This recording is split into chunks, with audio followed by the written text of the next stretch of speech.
Greetings humans, Unknown here, and welcome back to another What If video. Today's What If video is part 1 to What If Deku, or Midoriya, was part hollow. In the last part I kind of just summarized everything.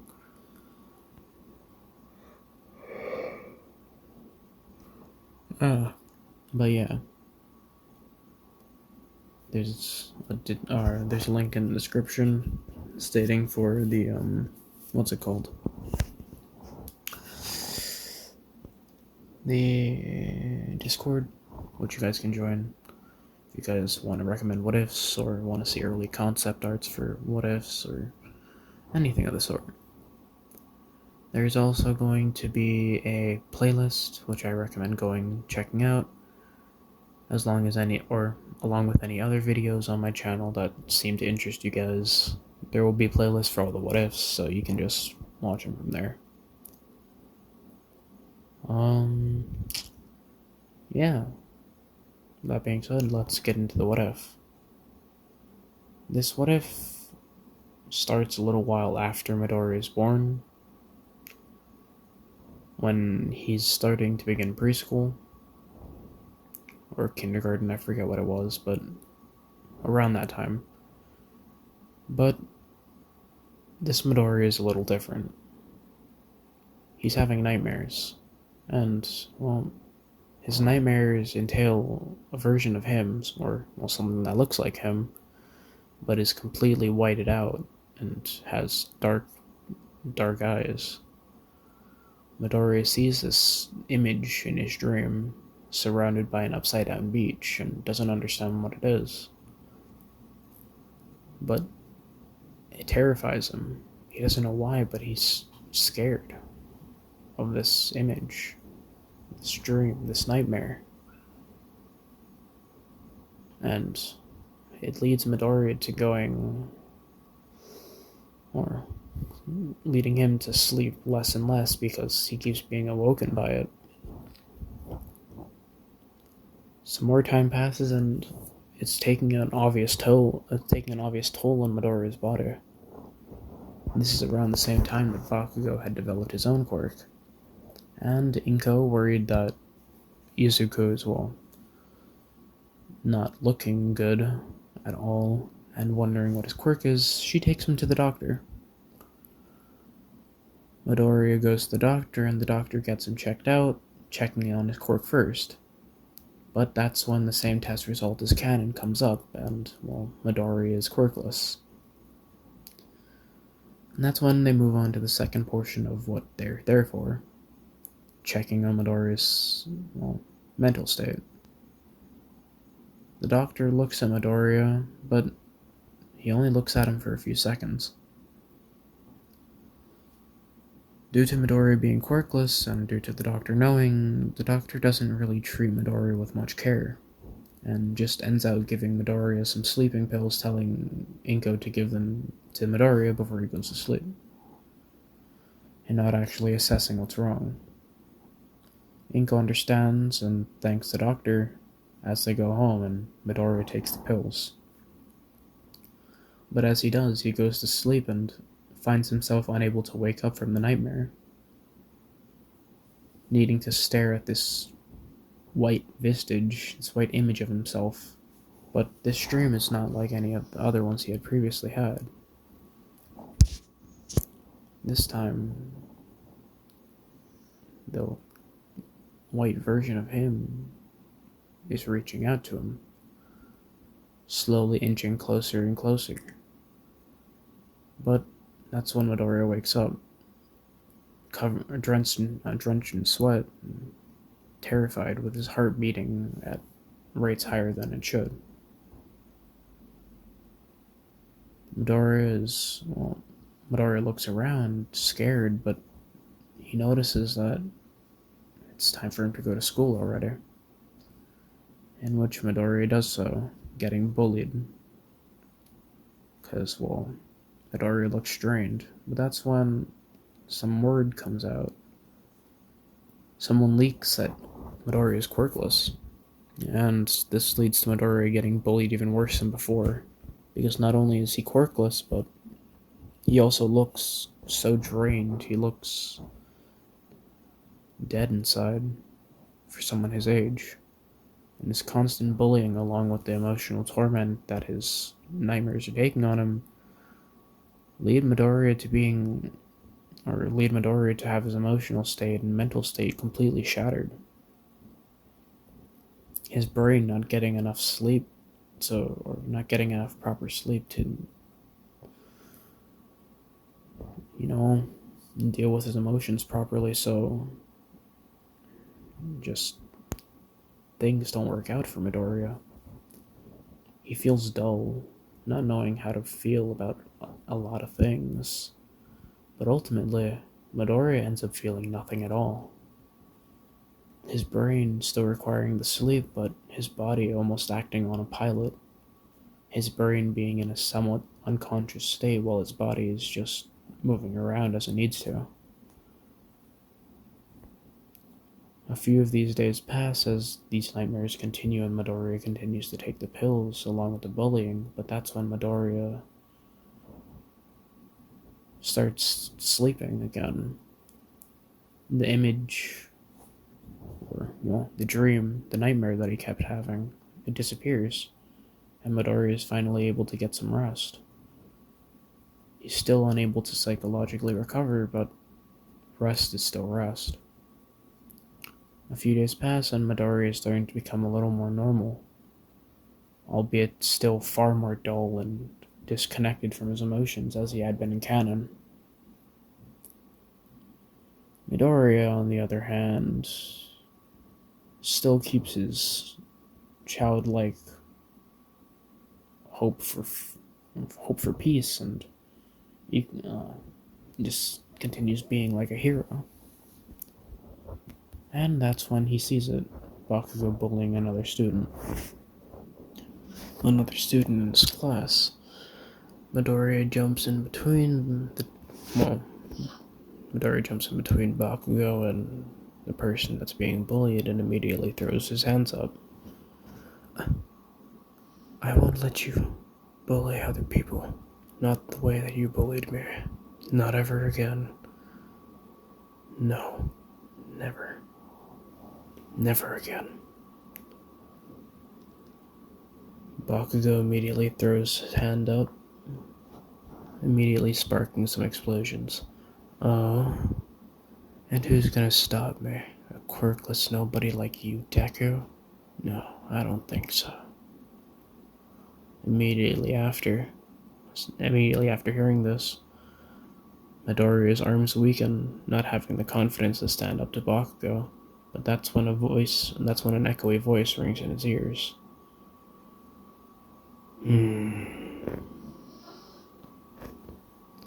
Honestly, I think you should punch him in the face.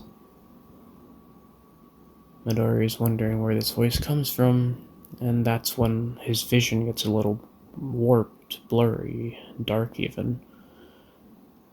That's when he hears the voice again, this time far more clear. You heard me. Punch him. You know you want to.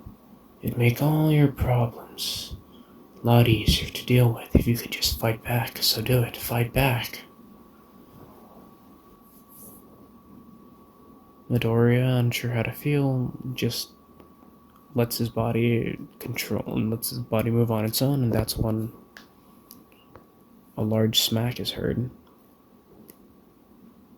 As Midoriya stands there, and Bakugo is sent to the floor, holding his cheek and where Midoriya had just punched him.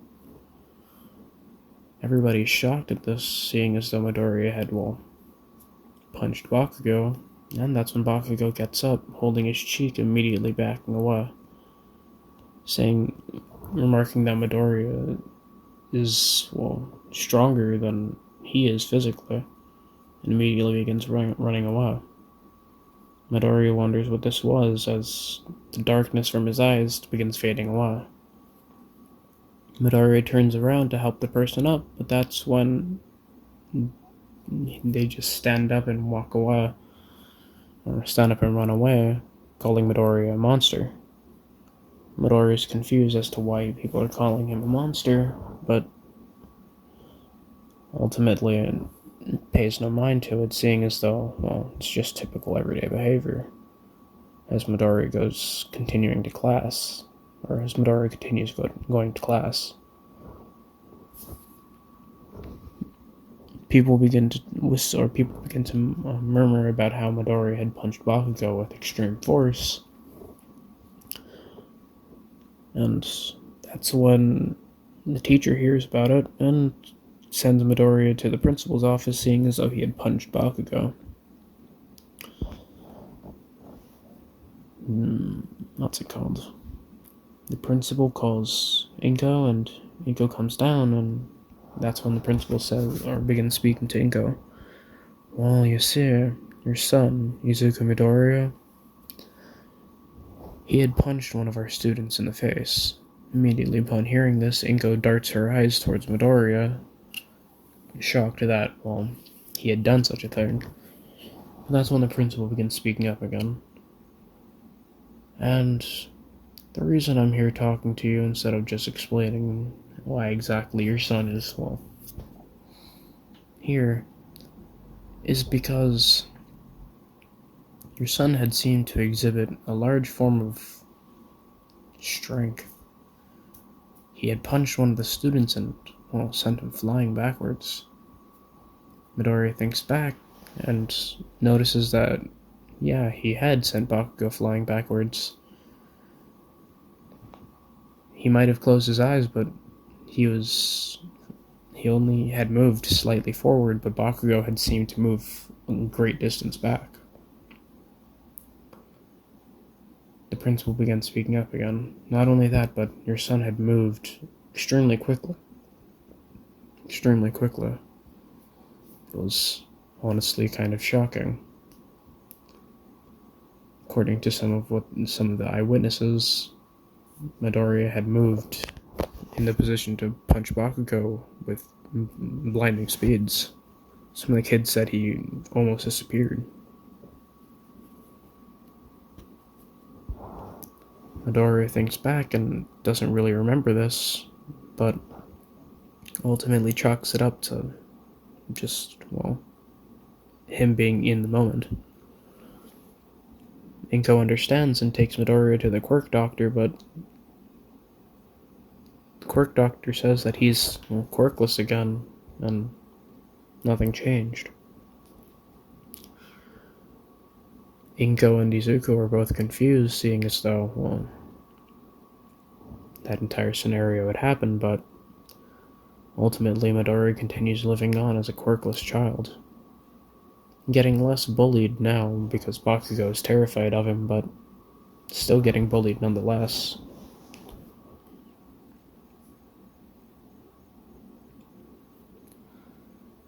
Some more time passes as Midoriya goes off to middle school. Things going in middle school relatively the same as they had in canon, with Midoriya not having as many nightmares, but still having that voice ring through his ears from time to time, unsure as to what it is. Midoriya wants to tell his mother, but seeing as though Midoriya already put his mother through so much stress, he doesn't want to do through more. But Midoriya is still unable to get a lot of sleep, seeing as though he's still having these nightmares, albeit they're less often, and the voice in his head is keeping him up at night.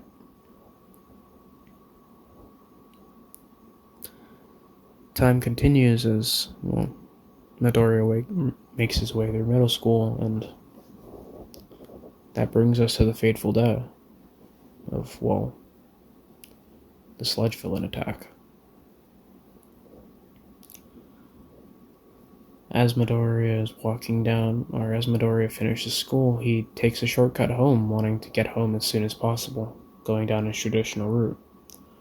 And when he does, that's when Midoriya walks through and hears a sewer grate behind him rumbling. Midoriya turns around to see a large sludge-like villain emerge out of the ground. Midoriya's fight-or-flight reaction takes place, and he decides to begin running, but it's too late. Midoriya had made a decision too slow, and the sludge villain had already gotten a grab on him. Midoriya tries to wiggle himself free, but nothing's happening, and if anything, the sludge villain's grip is only getting tighter as he begins going into Midoriya's mouth, suffocating him. As the sludge villain does this, he begins speaking up.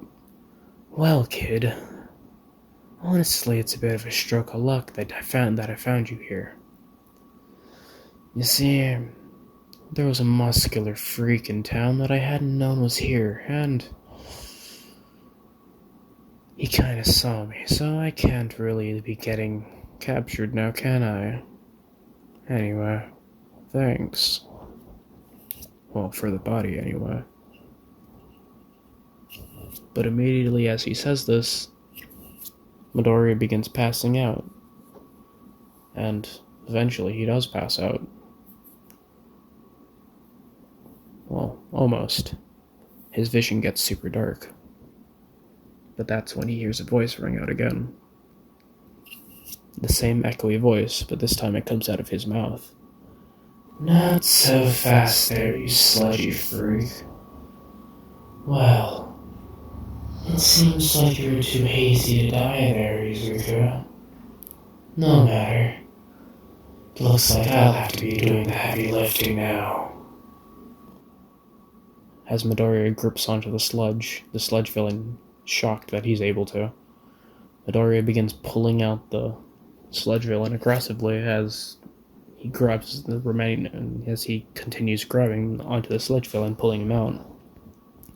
The sludge villain is surprised, and that's when Midoriya pulls the entirety of the sludge villain out, tossing him to the side, throwing him against the wall. The sludge villain questions what the sludge villain immediately looks up, questioning what happened and what Midoriya is, and that's when Midoriya looks up, a white mask slowly forming over his face. What am I, you ask? Well, to be quite honest with you, I'm not entirely sure. In short, I have no name, but ultimately it means nothing to you. And as for stealing the body, sorry, occupado. As Midoriya's mask continues forming on his face, and he begins sprinting up to the sludge villain, immediately pinning him against the wall. Well, you see, I can't really have you taking this body. For that one, it's my job. As Midoriya's body continues throwing punches. And let's just say that this is going to be a bit of a finisher. As Midoriya kicks and knees the sludge villain, knocking him out. Midoriya begins to maniacally laugh, still with this echoey voice, but that's when Midoriya's consciousness fades back in and he grabs onto the mask. Immediately after this, his inner voice begins questioning what's happening. Midoriya then speaks up. Get out. Get out. Get out. No, you're not going to take over my body. Not like this. Not here. Not now. I don't know who you are. I don't know what you are. But that doesn't mean that you have the right to invade.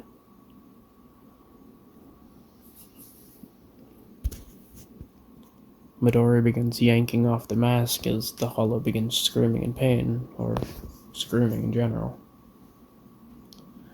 That's when Midoriya fully rips off the mask, leaving what looks like a gas mask in his hands as he takes full consciousness again. Midoriya doesn't know exactly what this is as he throws it to the side, immediately stomping down on it, breaking it in half. Midoriya is extremely exhausted, and that's when a large muscular man jumps out of the sewer grate that the sludge villain had once jumped out of. But as that muscular man turns around, all he sees is a knocked out sludge villain along with an exhausted kid. The man then immediately taps Midori on the shoulder and begins speaking. Young man, did you do this? Seeing as though you're tired, I would assume as much. Midori sees this man and notices it's All Might, but then again, he's still not very emotionally there, so Midori just states yes. I had done that, and that is exactly why I'm tired. Or well, I think I had done that anyway. All my questions, but Midori states that it's a long story and he doesn't quite know himself. All Might understands, and that's when, well, Midori, or that's when, what's his face? All Might bottles up the Sludge villain and jumps away. Midori doesn't cling on to, All Might's leg because, it doesn't matter what All Might feels. Midori is going to try out for UA and no one's going to stop him. Despite everybody telling him that he can't do it. And Midori keeps steadfast to that belief, and he keeps steadfast to the belief that you should never meet your heroes in real life.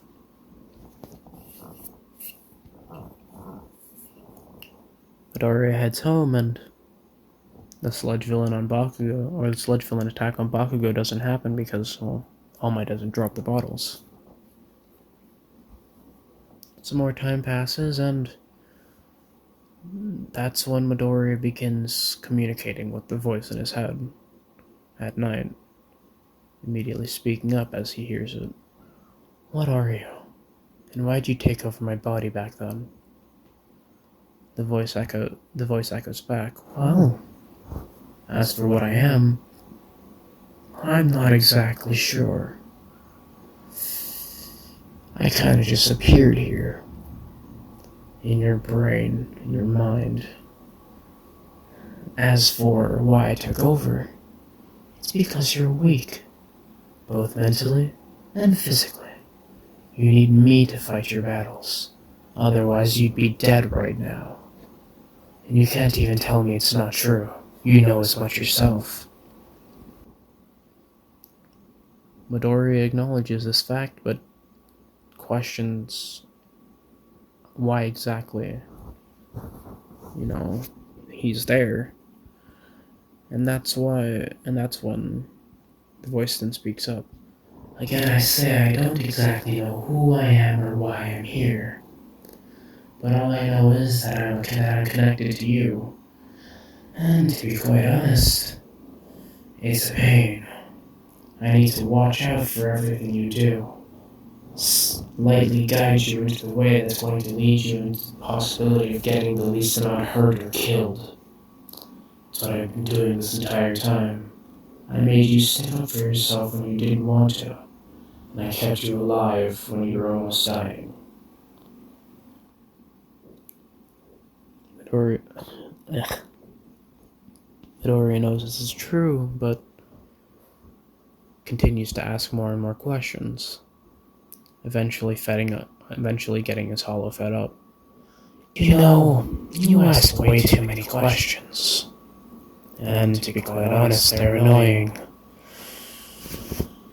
As for why I'm doing this to protect you, I already said that I'm connected, but for some reason I feel an impulse to keep you safe. Survival instinct, I guess.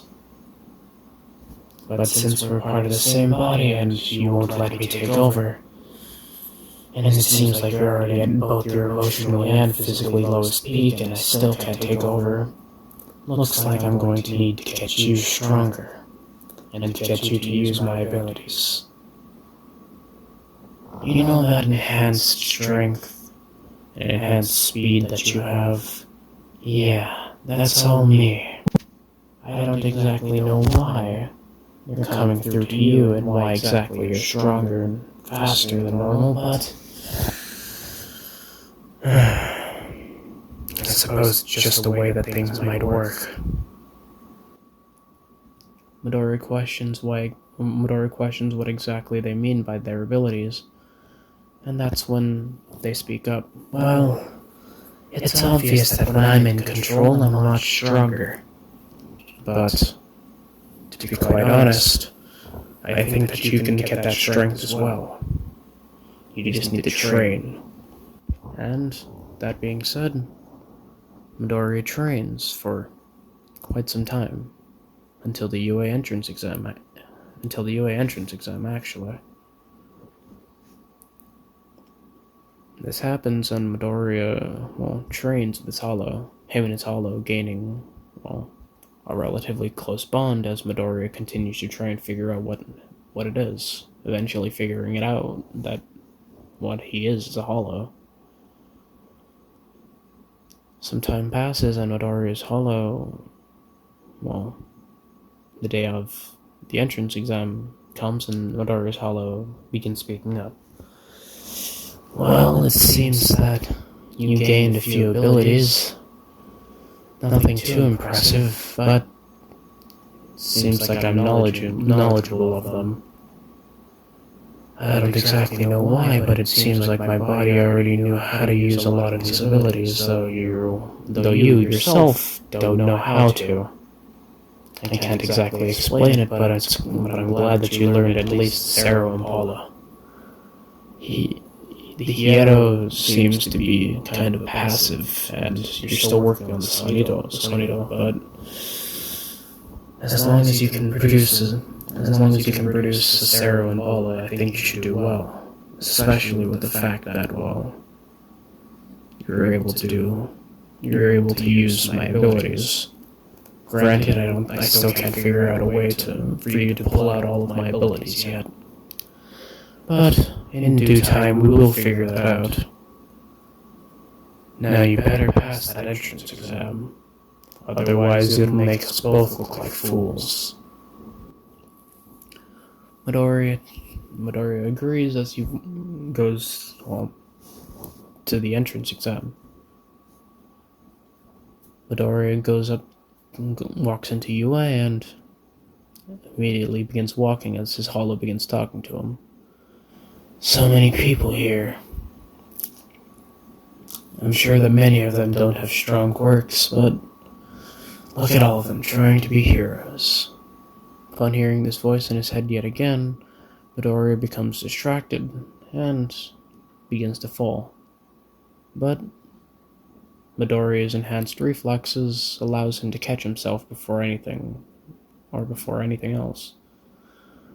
But that's when his instincts signify to look behind him, and that's when Midoriya's eyes meet upon someone, a short or a round-faced kid with brown hair, immediately apologizing. Oh, sorry, I was going to use my quirk to catch you, but it seems like you caught yourself.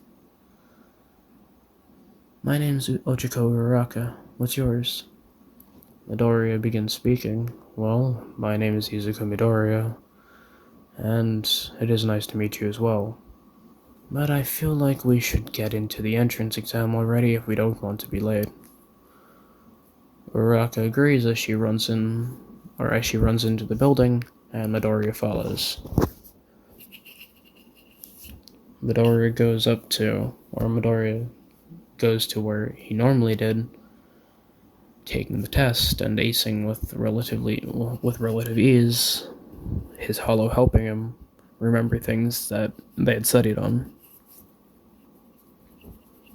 And that's when they move over to the auditorium area, and President Mike is speaking up, explaining his quirk. Or not explaining his quirk, explaining all the robots. Midoriya mutters to himself, talking to his hollow, and Bakugo looks at him, weirded out, seeing as though Midoriya is seemingly talking to himself, but takes it up to Midoriya muttering like he always used to. Some time passes as President Mike is explaining, and that's when a kid with short blue hair immediately stands up. Excuse me, but there is actually 4 robots that are seen there are 4 robots seen on both the pamphlet and on up there on the screen, but you had only gone over 3 of the robots so far, and seemingly had moved on to a different topic. Does that mean that there's only 3 robots, or does that mean that there's 4 and there's a 4th one that hadn't been explained yet?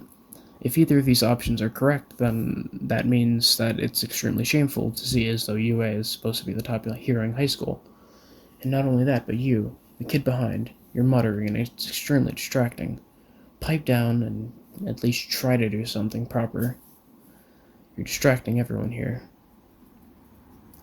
As Ida says this, Midoriya is wanting to say something, and so is Hollow, but ultimately does nothing. But Midoriya ultimately does nothing, not really caring.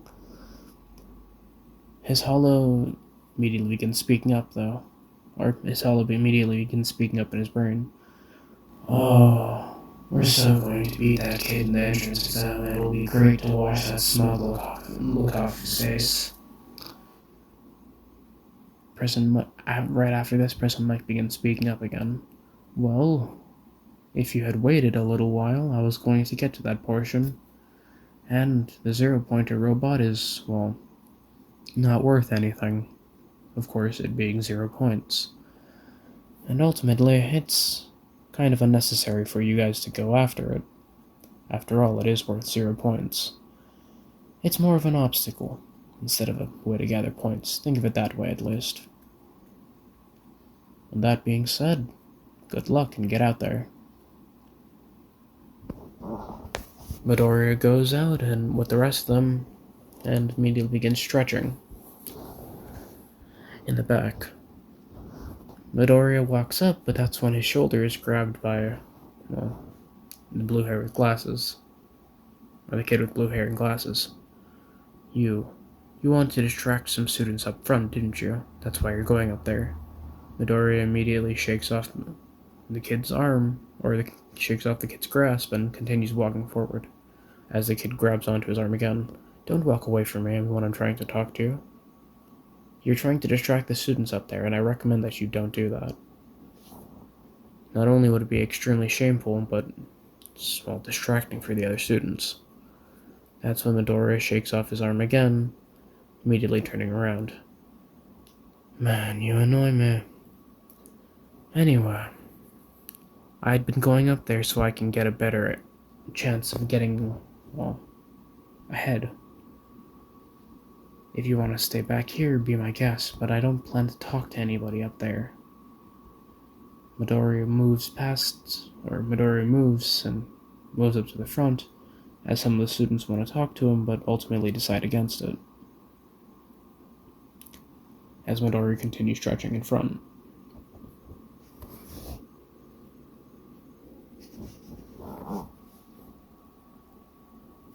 President Mike immediately opens the doors, and that's when Midoriya's, well, his Hollow begins speaking up. Go, now. Something's telling you should go right now.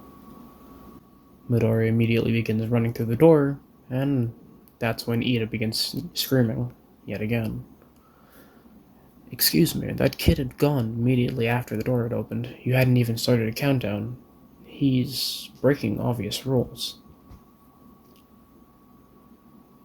Immediately after hearing this, though, President Mike begins speaking up. Well, I'd never said that there'd be a countdown. In a real battle, there is none. I recommend you all get out there and follow that kid's lead. Immediately after, Ida's, well, upset at this and begins running in, as well as everybody else, with Midoriya breaking robots using the Bala and his physical strength. Midoriya keeps firing off blasts at all the other, well, robots and continues to do so. But Midoriya stops focusing for a second, and that's when he gets hit in the back by a three-pointer. Some of the students see this and are extremely worried for Midoriya, but nothing really happens. Midoriya turns around and immediately throws a punch, shattering the three-pointer into a large sum of pieces. Midoriya keeps gathering points until he feels the ground rumbling. As he feels the ground rumbling, Midoriya turns around, and that's when he sees it. The zero-pointer. An extremely large robot that, well, seems like it'd be too difficult for anybody to take down.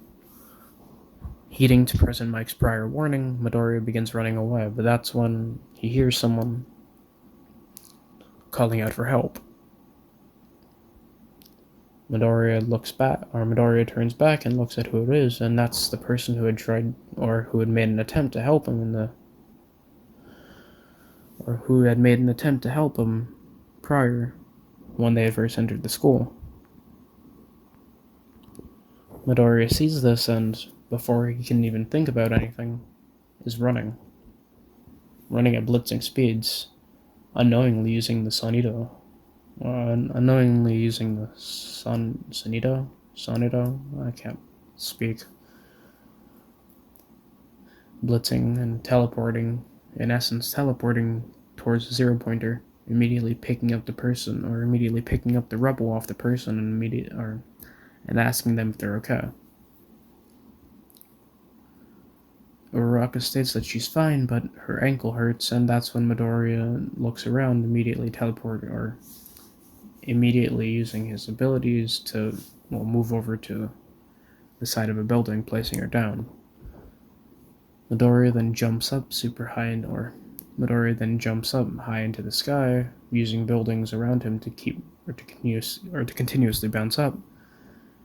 And immediately upon getting past the buildings, Midoriya begins to run on the air. Well, less run on the air and more step on the air. Midoriya is not sure how he's doing this, but ultimately pays no mind to it as he looks at the zero pointer coming relatively close to it. But that's when Midoriya does something that he had wanted to do to one of the pointer robots, but they were all too weak. He throws a punch at it, knocking it back a slight amount, and he immediately charges towards it, kicking off of it, sending it back a little more, but uses that backwards propulsion to give himself a little bit of an opening to charge an attack.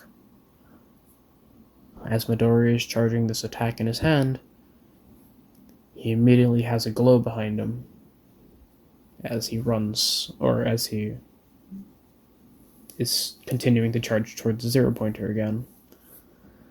This glow in his hand immediately shines a deep green, and that's when he releases it, firing off a large Sero at the zero pointer. This Sero destroying the zero pointer, destroying a large portion of the zero pointer, piercing right through it.